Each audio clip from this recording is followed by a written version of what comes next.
तो फ्रेंड्स देखते हैं इसमें अष्टांग हृदय की विशेषता। इसमें विषय को सरलतम, स्पष्ट और सुगम बनाने का प्रयास किया गया है और अस्पष्ट विषय को छात्रों के अध्ययन की दृष्टि से अत्यंत बोधिगम्य और स्पष्ट भाषा में व्याख्या की गई है। आइए नीचे 5वीं लाइन पे जो विषय संक्षेप में है उसे विस्तृत कर स्पष्ट किया गया है तथा विषय समझने में जिससे हमें सुविधा होगी। तो आइए हम शुरू करते हैं अपना पहला अध्याय अष्टांग हृदय एवं मौलिक सिद्धांत का, जिसका नाम है आयुष काम्य अध्याय। तो इस अध्याय में हमें स्टार्टिंग में ही बताया गया है कि जो आयुर्वेद की प्रथम स्तुति करी गई है, पहले तो ब्रह्मा जी को इसमें एक तरह से उनका आभार माना गया है, उन्हें पहले याद करा गया है क्योंकि जो परम ज्ञान की प्राप्ति हुई है आयुर्वेद की वो हमें ब्रह्मा जी से ही हुई है। फिर नीचे आइए आखिरी दूसरी लाइन में, अतः आयुर्वेद में आयु को स्वस्थ रखने के लिए दिनचर्या, रात्रिचर्या, ऋतुचर्या, मात्रावत आहार, धारणीय अधारणीय वेग और पादांशिक कर्म आदि का वर्णन किया गया है। तो शरीर की रक्षा करने के लिए, हमें स्वस्थ रहने के लिए यहाँ पे निम्न चीज़ें जैसे दिनचर्या, रात्रिचर्या, ऋतुचर्या आदि का वर्णन मिलता है। आइए आगे बढ़ते हैं। तो हम यहाँ देखते हैं कि हमें यहाँ पे तीसरी लाइन में हमें आयु की परिभाषा मिलती है, जो है शरीर इंद्रिय सत्व आत्म संयोगो दारी जीवितम नित्यक श्रवानुबंधश्च प्रयायरा युरुच्यते। तो ये याद करनी बहुत इंपॉर्टेंट होती है।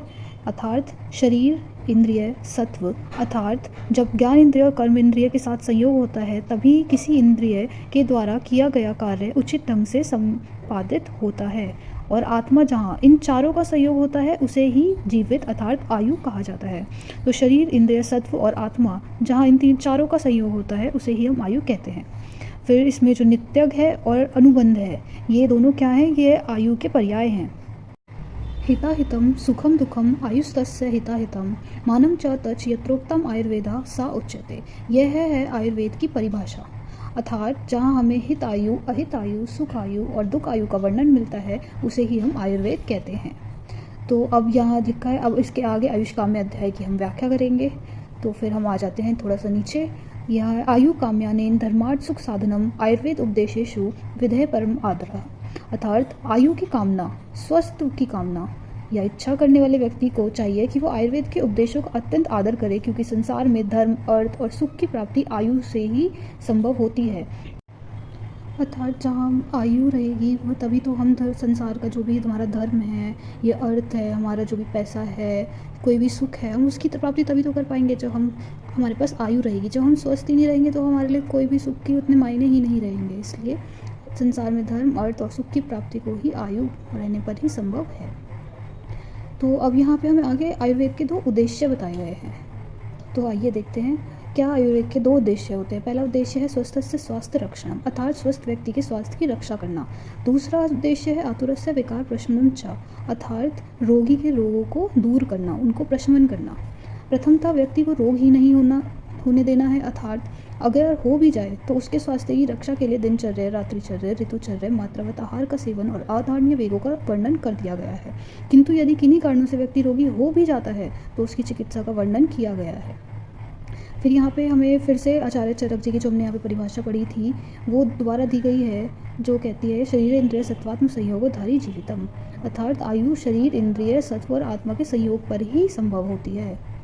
फिर आइए आते हैं कुछ नीचे। यहाँ पे हमें फिर से चरक जी की परिभाषा दी है आयुर्वेद की। उसके बाद इन्होंने बताया है कि सभी कुछ त्याग कर इस शरीर की रक्षा करनी चाहिए, क्योंकि संसार के सभी सुखों का भोग तभी संभव है जब यह शरीर स्वस्थ रहे, अन्यथा कोई भी सुख की प्राप्ति जो है वो व्यर्थ ही होती है। फिर आइए यहाँ पे हम देखते हैं अलग अलग वर्ड्स का मीनिंग क्या है। धर्म से मतलब यह है यहाँ पे जो संसार को धारण करता है, ठीक है, अर्थात धर्म ही सुख का मूल है। फिर आ जाते हैं हम नेक्स्ट पेज पे। अर्थ से हमारा क्या मानना है? अर्थ से है मांगना या याचना करना, मतलब धन, जो धन होता है, पैसा होता है। फिर आता है सुख। सुख क्या है? सुख अनेक प्रकार के होते हैं। तो सुख क्या है? जिससे हमें क्या मिलती है? खुशी मिलती है आयुर्वेद की दृष्टि से। परंतु सुख क्या होता है? आरोग्यता, मतलब जब वो एकदम हेल्दी रहेगा तो वो आयुर्वेद की दृष्टि से क्या होता है? सुख। तो आइए अब आते हैं हम आयुर्वेद अवतरण पर। अवतरण से तात्पर्य है कि किस प्रकार एक व्यक्ति से दूसरे व्यक्ति के पास आयुर्वेद का ज्ञान की प्राप्ति हुई। तो अब हम आ जाते हैं नेक्स्ट पेज पे। तो नेक्स्ट पेज पे हम देखते हैं यहाँ पे एक चार्ट बना रखा है जो बहुत ही अच्छा वे है, एक स्कीमेटिक वे है, जिससे हमें एग्जाम में भी इस तरह से अगर हम लिख कर आते हैं तो हमारे ज़्यादा मार्क्स आने के चांसेस होते हैं, और ये बहुत ही सरल तरीका है कोई भी चीज़ याद करने का। तो आइए देखते हैं हम आयुर्वेद का अवतरण। सर्वप्रथम ब्रह्मा जी ने आयुर्वेद का स्मरण करा। फिर उनसे दक्ष प्रजापति के पास आया ज्ञान। दक्ष प्रजापति ने अश्विनी कुमारों को दिया ज्ञान। अश्विनी कुमारों ने अपना ज्ञान इंद्र को दिया और फिर इंद्र के बाद वो जब पृथ्वी पे आया तो अष्टांग हृदय अनुसार यह माना जाता है कि वो आत्रेय मुनियों के पास आया। फिर आत्रेय मुनियों से वो अग्निवेश आदि ऋषियों के पास गया। तो अग्निवेश आदि ऋषि कौन थे? अग्निवेश, जतुकर्ण, भेल, प्राशर, शारपाणी और हारित।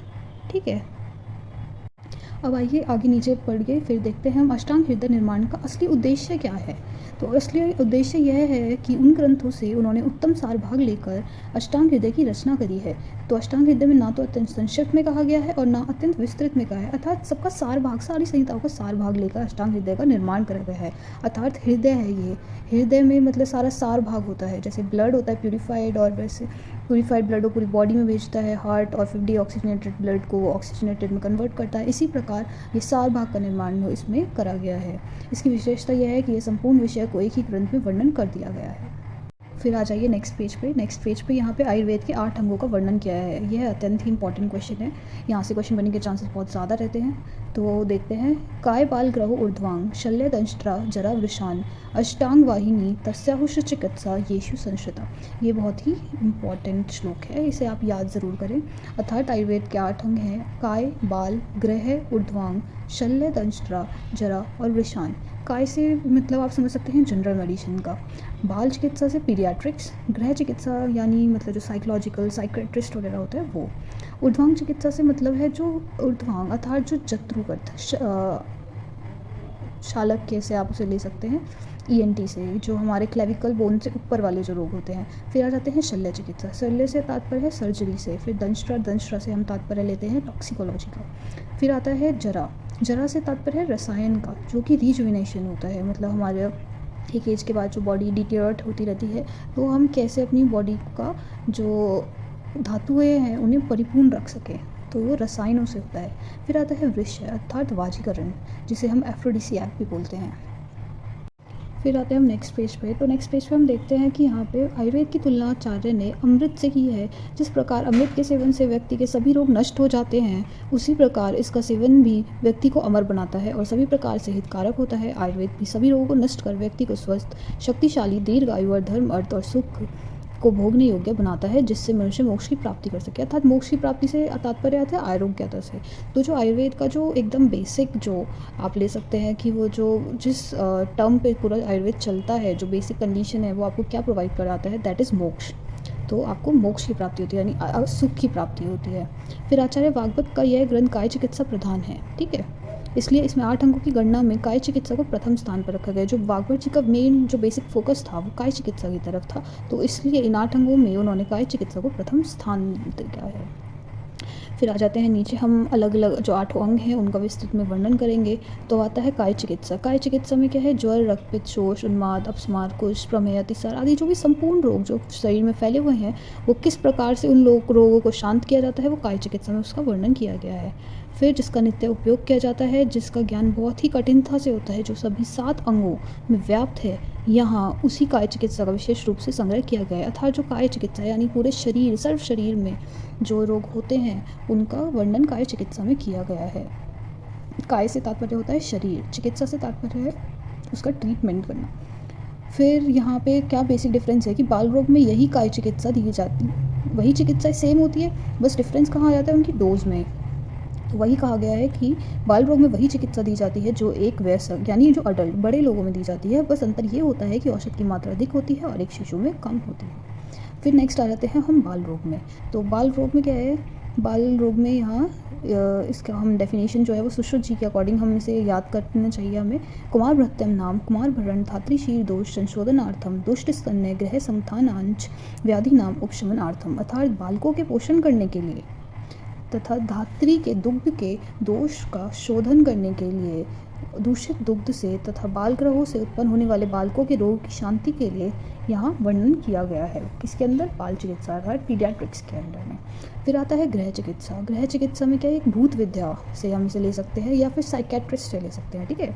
तो इसमें दे रखा है दैव दैत्य आदि से पीड़ित चित्त वाले रोगी के गृह आदि दोष को होम बलि आदि उपायों से शांत किया जाता है। हम करते हैं जब किसी पे अगर हम जैसे बोलते हैं कि भूत आ जाता है या कोई संकट आ जाता है तो हम फिर घर में हवन कराते हैं या किसी की बलि देते हैं। देवी देवताओं की, सबके अपने अपने देवी देवता होते हैं, उनकी पूजा करते हैं, तो ये सब गृह चिकित्सा के अंदर आता है।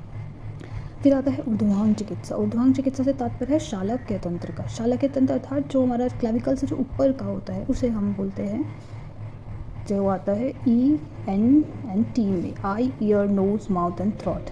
अर्थात शालक्य नाम, ऊर्ध्व चतुर्गता नाम, रोगा नाम, श्रवण नयन वदन, घ्राण आदि संश्रिता नाम, व्याधि नाम उपशमनार्थम। ये श्लोक आपको आगे जाके फोर्थ ईयर में याद करना पड़ेगा। इसमें जत्रु के ऊपर के अंगों का, कर्ण आदि की व्याधियों की शलाखा यंत्र से चिकित्सा की जाती है, क्योंकि हम डायरेक्टली तो कुछ नहीं डाल सकते, तो हम शलाखा अर्थात रॉड या लकड़ी, डंडी आप उससे ले सकते हैं, उससे हम जिनकी चिकित्सा करते हैं, तो उसे हम ऊर्ध्वांग चिकित्सा में लेते हैं। फिर आता है शल्य तंत्र। तत्र शल्यम नाम विविध तृण, काष्ठ, पाषाण, पांशु, लोह, काष्ठ, लोहाष्ट, अस्थि, बाल, नख, यंत्र, शस्त्र, शार, अग्नि, प्रणिधान, व्रण, विनिश्चयार्थम च। अर्थात शल्य की परिभाषा बताते हुए अनेक प्रकार के शल्य से तात्पर्य है जो फॉरेन बॉडीज होती है, जो शरीर में प्रवेश कर पीड़ा पहुंचाती है, चाहे आगंतुक हो जैसे घास, लकड़ी, पत्थर, लोह आदि, या फिर अस्थि हो, मूढ़ गर्भ हो। मूढ़ गर्भ से तात्पर्य है जो प्रोडक्ट ऑफ कंसेप्शन बच जाता है, मतलब जब कोई अपना DNC सफाई कराता है तो उसके बाद भी जब कुछ पार्ट रह जाता है यूट्रस में तो उसे हम मूढ़ गर्भ कहते हैं। तो इनके निश्चय होने पर यंत्र, शस्त्र, शार और अग्नि के द्वारा इनकी चिकित्सा बताई गई है। फिर आता है दंष्ट्रा चिकित्सा। तो दंष्ट्रा चिकित्सा में हम लेते हैं अगत तंत्र से। ये आपका थर्ड ईयर में एक सब्जेक्ट आएगा। तो सर्प, कीट, लूता, मूषक आदि दष्ट विष व्यंजनार्थम, विविध विष संयोग उपशमनार्थम। अर्थात इसके अंदर दांत से काटना अर्थात दंष्ट्रा, दांत मारते थे सांप से उत्पन्न विष की चिकित्सा का वर्णन किया गया है। फिर हम देखते हैं रसायन तंत्र। तो रसायन तंत्र से तात्पर्य है रिजुविनेटर से। रसायन तंत्रम नाम वह स्थापनम आयु, मेधा, बलकरम, रोग अपहरण समर्थम च। अर्थात युवावस्था को स्थिर करने, आयु, बल और बुद्धि की वृद्धि करने के लिए तथा शरीर के भीतर की रोग प्रतिरोधक शक्ति बढ़ाने के लिए जिस चिकित्सा का वर्णन किया गया है वह रसायन है। रोग प्रतिरोधक शक्ति से यहाँ तात्पर्य है हमारी इम्यूनिटी से, ठीक है। तो हमारी इम्यूनिटी स्ट्रांग हो और हम ज़्यादा टाइम तक होते रहेंगे, जवान दिखे, तो उसके लिए हमें रसायन तंत्र का प्रयोग करते हैं। फिर आता है वाजीकरण तंत्र। यह हमारा 8वां अंग है, ठीक है। तो इसमें हमें क्या मिलता है? हमें वृश्य चिकित्सा। तो इसमें हमें वीर्य की विकृति होने पर अल्प, शुष्क, दुष्ट और क्षीण वीर्य को चिकित्सा द्वारा संशोधित कर वीर्य की वृद्धि और वीर्य के उत्पादन के योग्य कर देते हैं, ठीक है। एक तरह से जैसे हम बोलते हैं कि किसी का स्पर्म काउंट कम हो जाता है तो हम उसमें वाजीकरण का प्रयोग करते हैं। चलिए नेक्स्ट आ जाते हैं हम दूसरे टॉपिक पे। यहाँ से हमारा दूसरा टॉपिक स्टार्ट होता है। तो जो हमारा दूसरा टॉपिक है वो क्या है? त्रिदोष। तो त्रिदोष हमारे शरीर में कौन कौन से होते हैं? वायु, पित्तम, कफश, चेती, त्रयोदोषा समास्ता। तो हमारे जो शरीर में 3 दोष हैं वो हैं वात, पित्त और कफ। फिर दोष, वैसे नॉर्मली जो दोष होते हैं, अगर आपसे पूछा जाए कि दोष कितने प्रकार के होते हैं तो आप बोलेंगे होते हैं एक तो, और एक कौन से होते हैं? एक होते हैं मानसिक दोष, ठीक है। तो फिर शारीरिक दोष कितने होते हैं? वात, पित्त और कफ। और मानसिक दोष कितने होते हैं? रज और तम, ठीक है। अब जो दोष क्या होते हैं? तो दोष वो होते हैं जो हमारे शरीर को दूषित करते हैं, जो मतलब नॉर्मल कंडीशन से उनको जो एबनॉर्मल बना देते हैं, वो होते हैं दोष, ठीक है। तो उसके बाद हम आते हैं यहाँ पे जो दोष की निरुक्ति। दोष की निरुक्ति क्या है? जो स्वतंत्र रहते हुए जो दूषित करने वाला होता है उसे ही हम दोष कहते हैं। फिर यहाँ पे हमें वात की निरुक्ति मिलती है। तो वात की निरुक्ति क्या है? वा गति गंधन्यो, अर्थात धातु से वायु शब्द बना है। शरीर में जो भी गति मिलती है उसका कारण वायु है, मतलब जो भी हमारे शरीर में जो भी मूवमेंट होता है, the main reason behind that movement is वायु। उसके बाद नेक्स्ट आ जाता है हमारा पित्त की निरुक्ति। तो पित्त की निरुक्ति है तप संतापे। तप संतापे धातु से पित्त शब्द बनता है। शरीर में जो भी ऊष्मा होती है उसका कारण जो है पित्त है, मतलब जो भी हमारी बॉडी में हीट होती है वो किसके कारण होती है? वो सिर्फ और सिर्फ पित्त के कारण होती है। उसके बाद हम आ जाते हैं यहाँ पे कफ की निरुक्ति पे। तो कफ की निरुक्ति क्या है? श्लेष आलिंगने। तो श्लेष आलिंगने धातु से श्लेष्मा शब्द बना है। कफ इसका पर्याय है, अर्थात श्लेष्मा मतलब श्लेष्मा से यहाँ पे तात्पर्य कफ से होता है, ठीक है। श्लेष्मा को हम कफ भी बोलते हैं, अर्थात यह एक परमाणु को दूसरे परमाणु के साथ चिपकाने का कार्य करता है, ठीक। फिर आइए हम त्रिदोष को, ये इंपॉर्टेंट श्लोक है, विकृत अविकृता देहम घनंती ते वर्तन्ति च, अर्थात वात पित्त कफ ये तीनों दोष जो है वो दूषित होने पर शरीर के लिए हानिकारक होते हैं और अविकृत रहने पर शरीर के लिए लाभकारक होते हैं। मतलब नॉर्मल स्टेट में रहेंगे तो ये शरीर के लिए बेनिफिशियल रहेंगे, अब नॉर्मल स्टेट में जाएंगे तो ये जो है अलग अलग रोगों की उत्पत्ति का कारण बन जाते हैं। तो ये तीनों जो संपूर्ण शरीर में व्याप्त हैं, किंतु विशेष रूप से हृदय और नाभि के नीचे के हिस्से में वायु, हृदय और नाभि के मध्य में पित्त, और पित्त जो है उसके बाद आता है हृदय से ऊपर जो है वो कफ का स्थान है। तो अगर आप ये तीन हिस्से मानते हैं तो बीच में आप पित्त मानेंगे, ऊपर आप कफ मानेंगे और नीचे आप वात मानेंगे। ठीक है, तो नेक्स्ट आ जाते हैं, अगर दोषों की दो तरह की अवस्थाएं होती हैं, ये भी क्वेश्चन आता है। तो दो अवस्थाएं क्या होती है, एक साम अवस्था होती है और एक विकृत अवस्था होती है। साम अवस्था मतलब जो नॉर्मल स्टेट होती है, जब वो नॉर्मल कंडीशन में होते हैं हमारी बॉडी में, तो वो क्या करते हैं, इसमें शरीर के सभी कार्य सुचारू रूप से चलते हैं तथा ये शरीर को स्वस्थ, बल, वर्ण, ओज से पूर्ण और इंद्रिय अपने विषय को ठीक से ग्रहण कर पाती हैं। ठीक है, पर जब अब नॉर्मल स्टेट आती है तो अब नॉर्मल स्टेट में क्या होगा कि वो रोग उत्पन्न करेंगे। तो क्या हो जाता है, दोषों की विकृत दो प्रकार से होती है, क्षय होता है या वृद्धि होती है। मतलब एक होता है ना कि हम अगर बहुत ज़्यादा खा रहे हैं तो हम मोटे हो जाएंगे, बहुत कम खा रहे हैं तो हम पतले हो जाएंगे। तो दोनों ही हमारे शरीर के लिए बेकार है, हमें हेल्दी रहना होता है। तो विकृत अवस्था भी इसलिए दो प्रकार की होती है। एक क्षय अवस्था जो होती है उसमें दोष अपनी मात्रा से घट जाता है और मात्रा का ज्ञान इसके प्राकृतिक कार्यकलापों से किया जाता है। मतलब कोई व्यक्ति बहुत ही ज़्यादा लेजी सा फील कर रहा है तो दैट्स ऑल्सो अ क्षय। ठीक है, कम हो जाना। 28 अवस्था में ये दोष अपने कार्यों का संपादन ठीक से नहीं कर पाते। दूसरी अवस्था होती है वृद्धि। वृद्धि अवस्था में दोष अपनी सामान्य मात्रा से बहुत ज़्यादा एक्स्ट्रा वर्क करते हैं। अगर कोई किसी की वर्क कैपेसिटी 1 घंटे काम करने की और वो 5 घंटे काम करता है तो नेचुरल है कि वो बहुत ज़्यादा एग्जॉस्ट हो जाएगा उसके बाद। तो इसी तरह से वृद्धि अवस्था होती है जिसके फलस्वरूप अपने कार्यों को ठीक से वो फिर नेक्स्ट डे मॉर्निंग में नहीं हो पाएगा, प्रॉपरली वो अच्छा फील नहीं करेगा। तो इसके फलस्वरूप क्या होता है, वो ठीक से कार्य नहीं कर पाते हैं। अर्थात साम्यावस्था में शरीर को धारण करने का काम करते हैं जो दोष होते हैं। ठीक है, फिर तो ये दे रखा है आपको एज अ फ्लो चार्ट में, साम्यावस्था, विकृत अवस्था, ऐसे वे में याद करेंगे तो इट्स मच बेटर।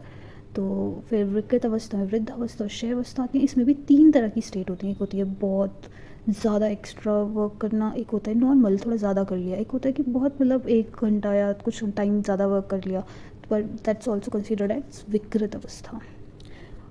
ओके, अब आ जाते हैं वात पित्त कफ का।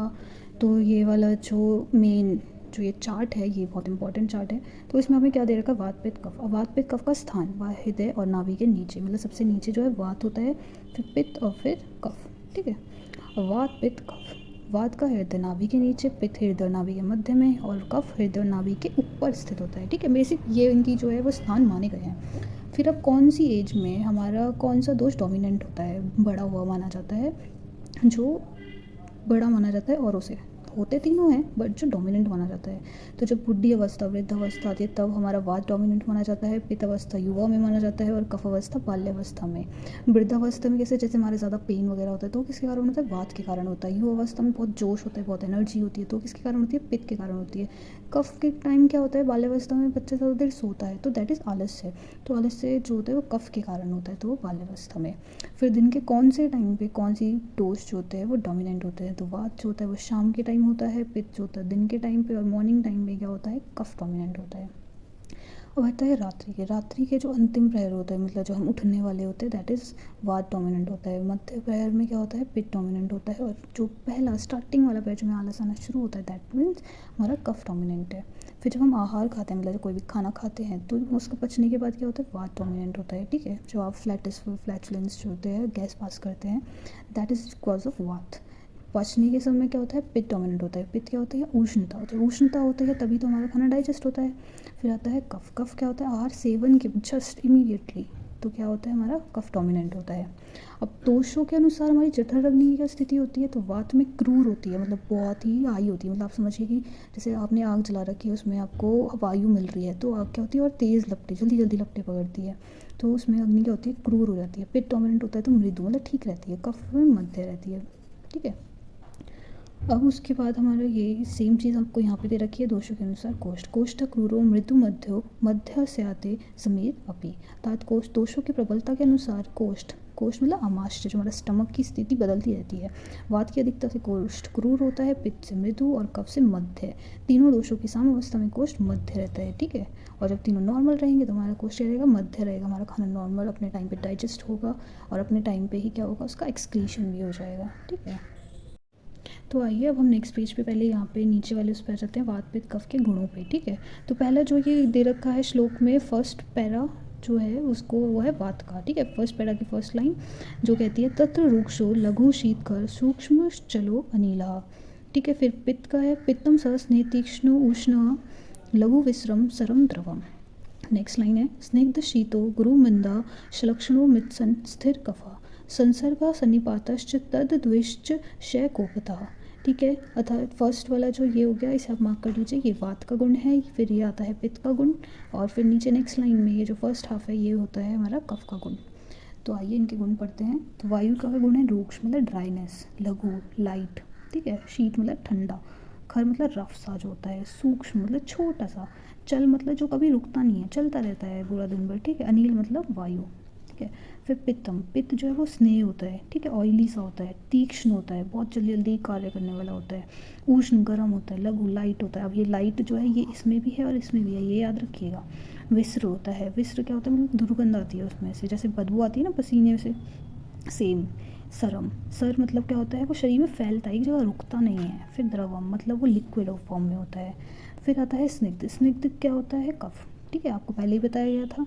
फिर शीत होता है, ठीक है, शीत याद रखिएगा, कफ और वात में शीत कॉमन है। फिर गुरु होता है, भारी होता है मतलब मंद होता है, मतलब बहुत स्लो कार्य करता है। अब आलस होता है कफ में तो इसलिए स्लो काम करता है। फिर शलक्षण होता है, शलक्षण मतलब चिकना सा होता है, अब स्निग्ध है तो चिकना भी होगा। ठीक है, मृत्सन, मृत्सन मतलब लिसलिस ऐसा अजीब सा होता है, चिपचिपाहट सी ऐसी होती है ना। स्थिर होता है मतलब एक जगह से जब चिकनाहट है, अब धीरे चलता है तो क्या होगा वो स्थिर भी होगा, एक जगह पे रुका रहेगा। तो ये सब है कफ के गुण, ये इंपॉर्टेंट है, इसमें से सबसे ज़्यादा क्वेश्चन आने के चांसेस भी होते हैं। दोषों की संसर्ग और सन्निपात अवस्था, सन्निपात में क्या होता है वात पित्त कफ तीनों एक साथ माने जाते हैं।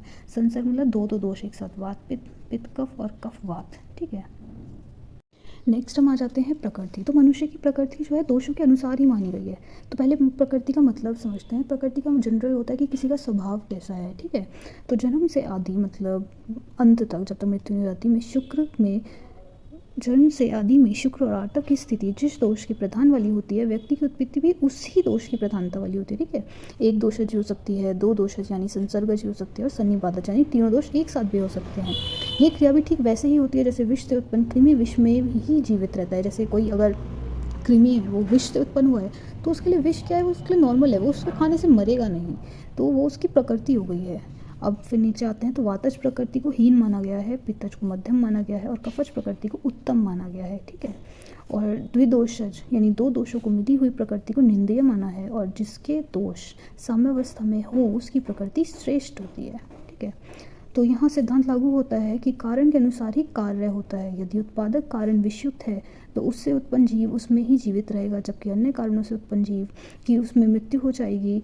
इसी प्रकार यदि शुक्र आर्तव में किसी भी एक या दो दोषों की वृद्धि है तो उससे उत्पन्न जीव इसी प्रकृति का होता है। ठीक है, तो जैसे हमने अभी जवाब आपको बताया, अगर कोई मनुष्य दूध नहीं पीता है तो उसके लिए साथ में नहीं है, वो दूध पिएगा, कभी कभी ऐसा तो लूज मोशंस हो जाते हैं। तो सेम उसकी सब व्यक्ति की अपनी अपनी प्रकृतियाँ होती हैं।